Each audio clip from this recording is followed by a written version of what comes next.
Vamos a conversar con Pedro Noalles, que es de alguna manera uno de los pioneros aquí en Colonia Carlos Pellegrini, en la provincia de Corrientes, de aquellos que plantaron la bandera del turismo, la bandera del turismo ecológico fundamentalmente, a partir de emprendimientos, a partir de iniciativas, a partir de ganas, puestas de manifiesto en todo lo que hace a las actividades que se desarrollan, los servicios que están hoy presentes aquí.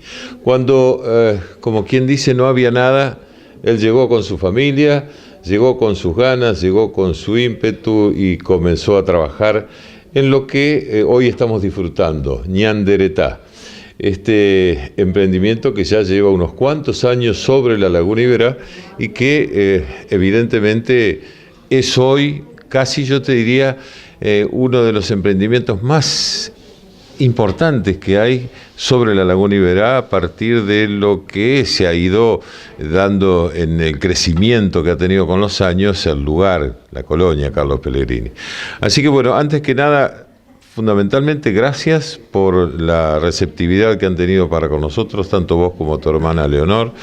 Y vamos a comenzar, Pedro, por un poquito la historia de este lugar, que tiene mucho que ver con tu mamá y con vos. Correcto.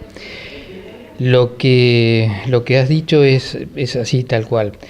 Yo me puedo remontar al año 92, 93, que en esa época, por supuesto, ya existía la colonia Pellegrini, ya se había concretado la reserva provincial, estaba todavía muy en sus principios, en sus pañales, pero se dio un fenómeno muy especial que fue el que de repente nos motivó a llegar acá, ¿no? Que se crea la reserva provincial y en esos años viene un tal John Waters, un hombre que hacía documentales y demás, llega acá a lo que quería ser la reserva provincial del Iberá y hace un documental. Le llevó como 6 meses, un muy buen documental. Este documental lo divulgan o lo promocionan en Europa, pero él es como que le entrega o le vende a la National Geographic, la Nat Geo como le dicen ahora. Y se promociona. Entonces, ¿qué ocurrió? Que el europeo, cuando diagramaba su viaje acá a Sudamérica, a la Argentina, de repente veía en Europa este tema de la reserva y le interesaba. Entonces él, a su manera, averiguaba cómo llegar y esto que lo otro, pese que había casi nada de información, pero la cuestión es que aparecían acá. Y le caían a los que en ese momento eran los guardafaunas. Pero no había nada de infraestructura como para recibir en cuanto a hotelería o cosas. Entonces, quien en su momento era el encargado de la reserva, a quien nosotros conocíamos como Perico Perea Muñoz, sí. Que nos conocía, él fue el que un poco a mi madre y a mí los incentivó. Sí, porque él nos decía, che, no se animan a hacer algo, porque mira, acá me aparece esta gente que yo no tengo, yo les soluciono más o menos, pero bueno.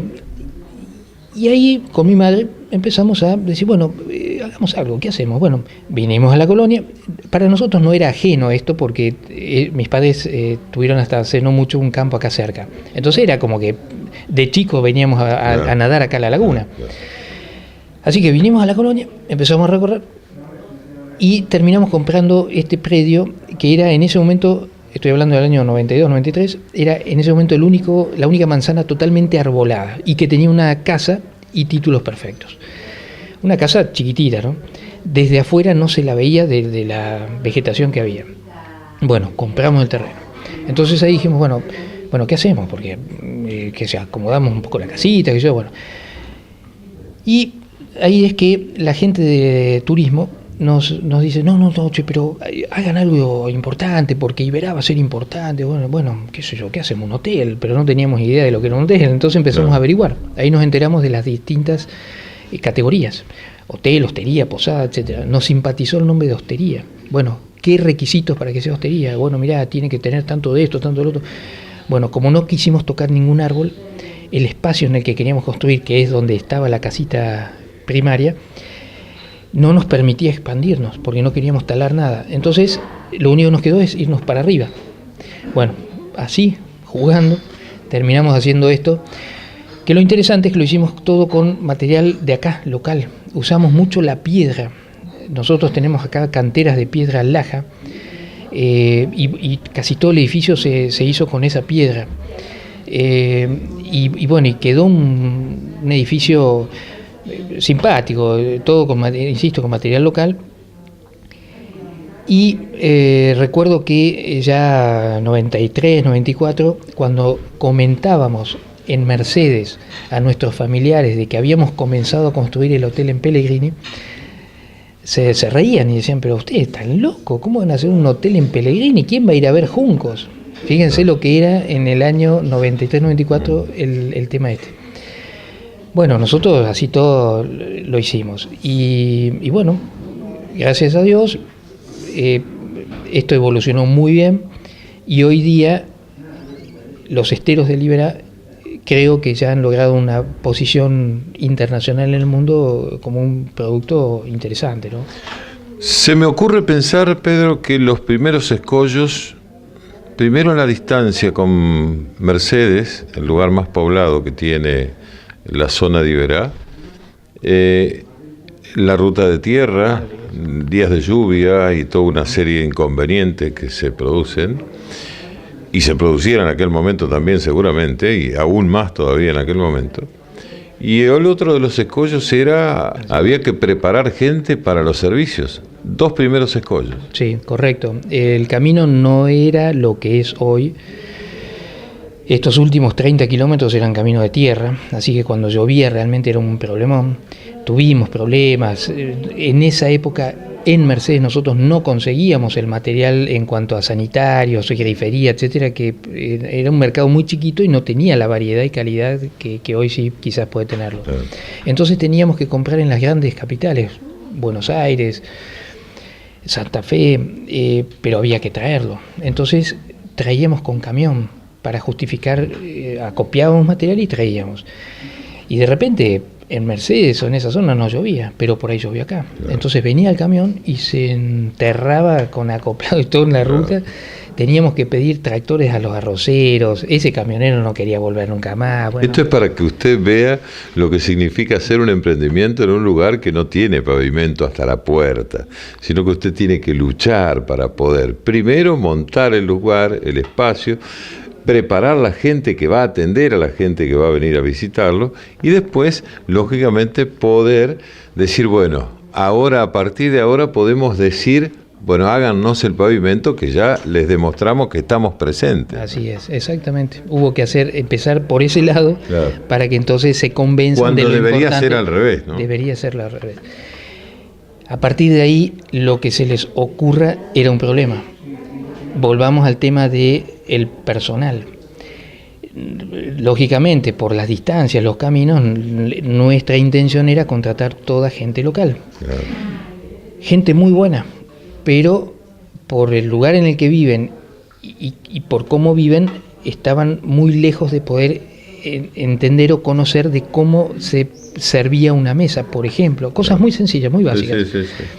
Así que empezamos, detectábamos a las mujeres jóvenes o no, lo que fuere, las incorporábamos, les planteábamos la posibilidad de trabajar y a partir de ahí empezaba toda una capacitación desde cómo se limpiaba un baño, cómo poner una mesa, cómo tender una cama, todo. Y hubo una respuesta muy buena, gente muy buena, la verdad que la gente de Pellegrini es gente muy buena. Y hoy, fíjense, todo Pellegrini vive del turismo. Queda, por supuesto, un remanente que todavía trabaja en la parte rural, la parte municipal, pero se invirtió la figura. Desde aquel 90 y monedas hasta la fecha, el que era mariscador o cazador de cueros y demás, pasó a ser guardafauna, contratado por la provincia. Exacto. Ya ahí hay una parte de Pellegrini, del habitante de Pellegrini, que deja de ser depredador del ecosistema y pasa a ser cuidador del ecosistema. O sea, exacto, hubo un cambio generacional, inclusive hasta los chicos que venían empezaron a ver la cosa de otra manera. Exactamente, así fue. Muy buena política esa de... le hicieron un planteo directamente, le dijeron, mire señor, le proponemos lo siguiente: usted hoy está cazando, pero nosotros le pedimos que, lejos de cazar, cuide la fauna y nosotros le pagamos. Exacto. Y el mariscador agarró, porque le evitaba tener que... también ya, digamos, es como que comenzaba a haber todo un cambio de mentalidad, y sobre todo que vino de Europa. Todo ese tema de que no hay que matar, que el cuero, reemplazar el cuero genuino por el sintético. Bueno, es como que al mismo mariscador también no le era tan fácil ya vender u ubicar su cuero, ¿no? Pero fue muy buena política, muy buen resultado. Y bueno, y los hijos de esos mariscadores, sus familias, ya empezaban a estar más consustanciados con lo que era entonces el turismo, porque empezaban a entender de lo positivo de, lejos de matar o de cazar, cuidar, preservar, y el efecto que tenía, porque venía gente a ver al animal vivo, a sacarle foto, y que bueno, y que por un trabajo como eso ellos tenían la posibilidad de ganar un salario digno. Exacto. De que las familias de ellos tengan trabajo acá y no tener que irse.